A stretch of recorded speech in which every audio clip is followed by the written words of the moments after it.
going out there, YouTube? What's up about the YouTube? It's SEL0320.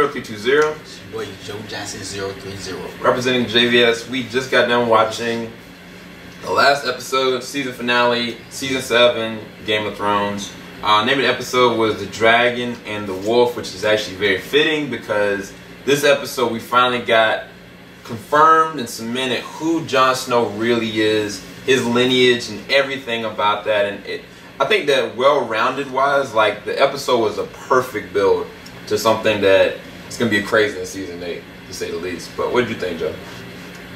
Yeah, I think they set it up perfectly for this next season.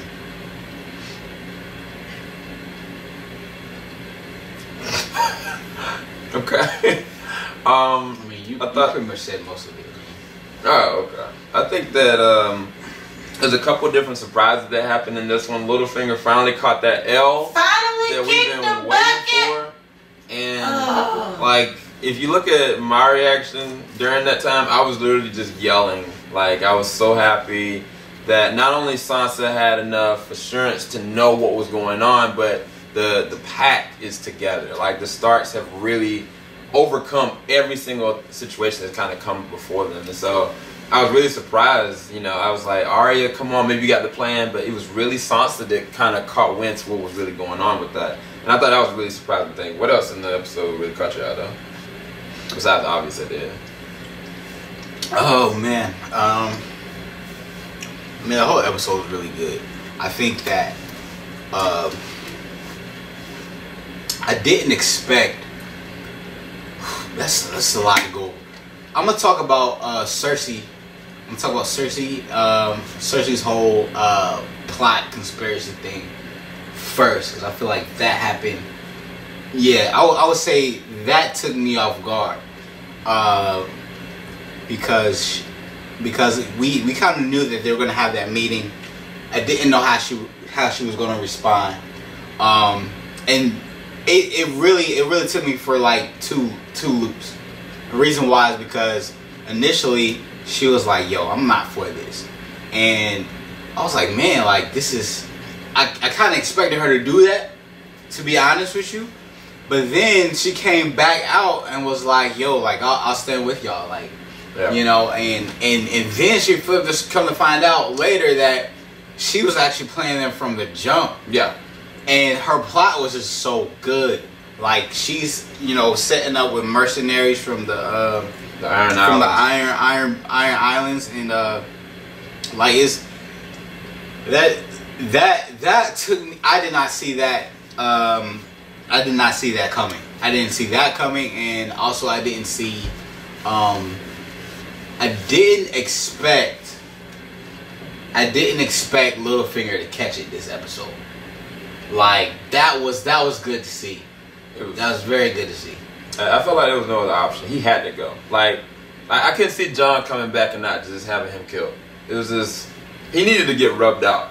But like Joe said, like, that whole thing with Cersei, like, the build-up was perfect because you didn't know if like this random soldier was gonna mess up with the interaction between like bringing the White in front of her.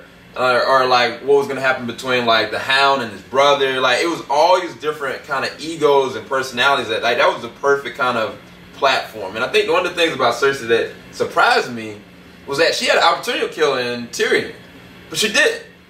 And she had an opportunity of killing Jaime, but she going on and said, "Go ahead and kill him." And Jaime was like, "Oh, I don't believe you. I'm dipping." Like, I was like, I mean, I kind of felt like that was kind of a cop out. I thought that Jaime was gonna take the L for real.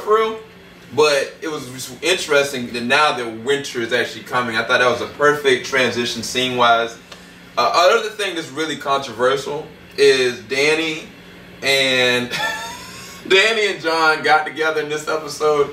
But the way that they actually transitioned that, it was like Bran was telling Sam his lineage while, you know, he was sitting there potentially making a baby, you know, with Dany. And it was just kind of like, it was uncomfortable. Like, I mean, I wanted it to be that romantic kind of thing, but it just came this uncomfortable transition. And I was like, I gotta do this now. I mean, the thing about this episode, like, I kind of went into it because, I mean, there's some information as viewers, like, we already been presented with.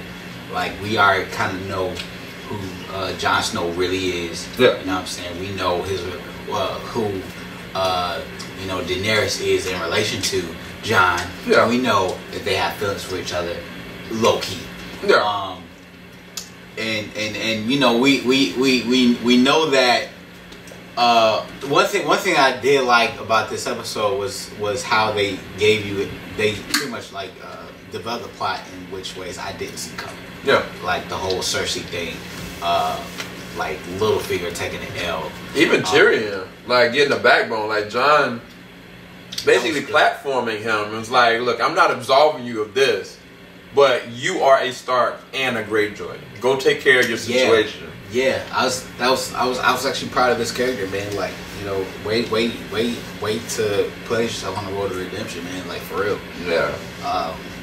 But it was good to see. Like, it's like the perfect end to a perfect season almost. Like after the 4th episode, like it's been good, man. I don't have any faults in this episode. I can't sit there and judge it negatively. And one of the things we didn't talk about is like this is a huge spoiler, period. So you can stop this and go back and put it to the watch later if you haven't seen the episode, but this is a spoiler. We went back to the wall at the very end. You know, old dude up there, the ginger, and the dude with the one eye, they're kind of looking around. All of a sudden, the walkers start to come out, and they just stop. And then all of a sudden, you hear something going through the sky, and dude, it was the Night King on the dragon, and he was breathing out either blue flames or ice flames. I don't really know, but the wall went down, y'all. Blue flames. The wall went down. The whole wall went down, and yeah, I didn't see that coming either because. I thought, okay, they're leading up to like, you know, a battle. Nah, it was no battle. It was just, nah, we here, and they destroyed the entire wall. The wall's gone. Yeah. Poof. Gone. You know, and it's crazy. Like winter is here. Like winter is here. Yeah. But I mean, one thing that I do have a question about is that Bran said that, you know, Jon has to know. Like, what is the significance behind that? Why now? Like, yeah, I mean, I feel like from a Targaryen standpoint, the Targaryens rode dragons, and inherently they were one and the same. Like, even I think that, you know, Dany was kind of talking about that. Like the dragons made us stronger. You know what I'm saying? And so it's like maybe what might end up being is in this battle, Jon's gonna have to ride on the dragons. Like, I feel like from a lineage standpoint, that would make more sense. Yeah. I mean, we're all waiting to see it. Yeah. We're all waiting to see it. But we'll get this episode.